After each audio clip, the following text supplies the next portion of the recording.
สหกรณ์ 3F เนาะแม่นเฮ็ดหยังแท้ความจริงแล้วพวกเขาเป็นกลุ่มของผู้เลี้ยงสัตว์มีหมูงัวป๋าไก่เนาะซึ่งว่าสนองธาตุซีนให้กับสังคมและนอกจากนั้นพวกเขาก็ยังส่งเสริมผู้เป็นสาลีอาหารสัตว์วัตถุดิบอาหารสัตว์เนาะแล้วก็เก็บซื้อเข้าโรงงานอาหารสนับสนุนโดยน้ำดื่มหัวเสือสหกรณ์ 3F กสิกรรมยืนยงของลาวอีกหนึ่งองค์กรที่มีความโดดเด่นในการส่งเสริมการผลิตกสิกรรมโดยการส่งเสริมการปลูกและเลี้ยงสัตว์เป็นสินค้าสร้างรายรับสร้างเวียกเฮ็ดงานทำได้หลายกว่า 5,000 แห่งงานที่ปิ่นอ้อมในตองโซ่การผลิตพร้อมเปิดรับสมาชิกและขยายเนื้อที่ให้ได้ 100,000 เฮกตาร์ในทั่วประเทศท่านขันทองศรีประเสริฐประธานสหกรณ์ 3F กสิกรรมยืนยงของลาวได้กล่าวว่าสหกรณ์ 3F กสิกรรมยืนยงของลาวของพวกเฮาฮันก็แม่นสร้างตั้งขึ้นมาตั้งแต่ปี 2022ซึ่งว่าก็รวมตัวเอาผู้ประกอบการประชาชนเนาะตั้งแต่หลายปีผ่านมาเข้ามาเป็นสมาชิกแล้วก็มาฮอดปัจจุบันนี้หลายคนก็ยังถามว่าสหกรณ์ 3F เนาะแม่นเฮ็ดหยังแท้ความจริงแล้วพวกเขาเป็นกลุ่มของผู้เลี้ยงสัตว์มีหมูงัวป๋าไก่เนาะซึ่งว่าสนองธาตุซีนให้กับสังคมและนอกจากนั้นพวกเขาก็ยังส่งเสริมผู้เป็นสาลีอาหารสัตว์วัตถุดิบอาหารสัตว์เนาะแล้วก็เก็บซื้อเข้าโรงงานอาหารและนอกจากนั้นพวกเขาก็ยังส่งเสริมแล้วก็เก็บซื้อใหม่ๆนี่ก็แม่นสมพอดีเนาะเพื่อส่งออกต่างประเทศนอกจากนั้นแล้วก็ยังมีผลิตภัณฑ์ใหม่เช่นว่าวุ้นหม้อน้อยสมุนไพรผสมใบยานางน้ำส้มพอดีแล้วก็ยังสิมีผลิตภัณฑ์แปรรูปตัวใหม่ออกมาอีกซึ่งอยู่ในนั้นท่านเป็นพวกเฮาก็แม่นได้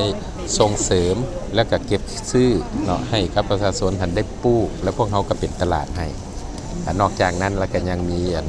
เคลื่อนไหวในนามสมาคมธุรกิจกสิกรรมลาวซึ่งภายใต้การชี้นำของสภาการค้าอุตสาหกรรมแห่งชาติและเวียกงานของพวกเฮาหันเอาตลาด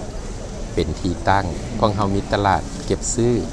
และก็มีเทคนิคมีแนวพันธุ์เนาะมีวิธีการเลี้ยงวิธีการปลูกแล้วพวกเฮาเก็บซื้อคืนและอยู่ในนั้นท่านพวกเฮาก็ยังมีทุนเนาะทุนสนับสนุนให้และผู้ใดสนใจแท้ก็ติดต่อเข้ามาที่สมาคมของพวกเฮาหรือว่าสหกรณ์ของพวกเฮาหันได้เนาะคันสิเว้าไปแล้วสมาชิกอยู่ในสหกรณ์ของพวกเฮาหันก็มีแต่บ่ทันฮอด30คนเนาะแต่ว่าผู้ที่เข้ามาสมัครเลี้ยงให้ปลูกให้ก็มีเนื้อที่รวมกันทั้ง 2,000 กว่าเฮกตาร์และเฮาก็แบ่งไว้อยู่หลายแขวงซึ่งว่าก็มีทั้งพืชที่ปลูกง่ายคือสมพอดีพืชที่ปลูกยากก็คือข้าวคือสาลีคือมันต้นเนาะคือแนวพันธุ์พักแนวพันธุ์พืชที่เอามาเป็นแนวพันธุ์ให้ส่งเสริมรวมทั้งปุ๋ยรวมทั้งอาหารสัตว์ซึ่งอยู่ในนั้นท่านแม่นพวกเฮาเฮ็ดครบวงจรเนาะเจ้าสร้างเฮ็ดงานทำนี่จักตำแหน่งงานเว้าเป็นแรงงานซะเนาะคันเว้าเป็นแรงงานนี่ก็น่าจะกาย 5,000 แรงงานเฮานับเป็นแรงงานเนาะอยู่ในนั้นท่านก็คันหากว่าเป็นพนักงานก็มีแต่บ่ฮอด30แต่ถ้าหากว่าเป็นประชาชนชาวผู้ปลูกผู้หยังท่านก็หลายกว่าร้อยที่นี่อยู่ในนั้นหันแม่นแรงงานที่เป็นรายวันแรงงานที่ใช้เวียกอยู่ในนั้นหลายกว่า 5,000 แรงงานที่เฮ็ดเวียกกับพวกเฮา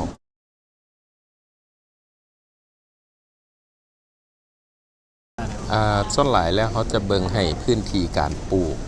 ในพื้นที่การปลูก1ไร่หั่นอย่างน้อยเขาต้องให้หักลบค่าใช้จ่ายต่างๆหั่นน่ะต้องเหลือกำไรรอบหนึ่งบ่ต่ำกว่า2ล้านถึง3ล้านกีบต่อรอบหนึ่งถ้าหากปีหนึ่งผลิต3รอบก็คูณ3ถ้าหากว่าบ่มีน้ำเขาจะปลูกฤดูช่วงฝนแล้วก็ช่วงแล้งปลูกได้2ฤดูก็สิมีรายรับต่อไร่นึงหั่นอย่างน้อยต้องแม่น3ล้านถึง5ล้านต่อไร่สามารถออกได้ว่าสามารถแก้ไขวิธีการทำหรือว่าแก้ไขชีวิตการเป็นอยู่ของชาวเกษตรกรลาวเนาะตัวนี้สามารถแก้ไขได้อยู่ในกลุ่มของพวกเฮาที่พวกเฮามีตลาดรองรับผู้ที่เป็นสมาชิกแม่นพวกเฮาบุริมสิทธิ์ให้อยู่ในตองโซ่รับประกันตลาดค้ำประกันราคาคงที่ บ่ขึ้นบ่ลงอันนี้ถือว่าแน่นอนสำหรับผู้ที่ยังบ่ทันเชื่อมั่นเพิ่นก็ยังเบิ่งพวกเฮาอยู่แล้วล่ะก็ติดตามพวกเฮาอยู่หลังจากที่เห็นตัวจริงพวกเฮาเฮ็ดแล้วเขาเจ้าก็จังค่อยเฮ็ดนำก็คาดว่าได้รับการตอบรับค่อนข้างสูงและตอนนี้หันพวกเฮาก็เคลื่อนไหวค่อนข้างเกือบทั่วประเทศต้องการพื้นที่ปลูกบ่ต่ำกว่าแสนกว่าเฮกตาร์ในแสนกว่าเฮกตาร์หันกระจายอยู่ทั่วทุกแขวงเนาะตอนนี้เจ้าผู้พังที่ครับพังข่าวสารแจกขึ้นงานบนเท่าไหร่สามารถพวกพันประสานงานสหกรณ์ไหนขึ้นได้กติดต่อเข้ามาอยู่ที่สหกรณ์ 3F กสิกรรมยืนยงของลาวเบอร์โทร 99902733 และอีกเบอร์หนึ่ง 58542807 และนอกจากนั้นก็ติดต่อเข้าไปที่สมาคมได้โดยโกงเนาะน้ำเนื้อหัวเสือคือเป็นฝาสีแดงเพราะน้ำดื่มเสือแจกส้มใหญ่กล้องฟ้าสีแดงเพียงส่งรหัสกล้องฝา8ตัวเลขไปที่ Facebook Messenger Page Tiger Head แจกรางวัลทุกๆมื้อผ่านระบบ Messenger และยังลุ้นรางวัลใหญ่ประจำอาทิตย์และประจำเดือนรวมมูลค่ารางวัลหลายกว่า4 ตื้อกีบ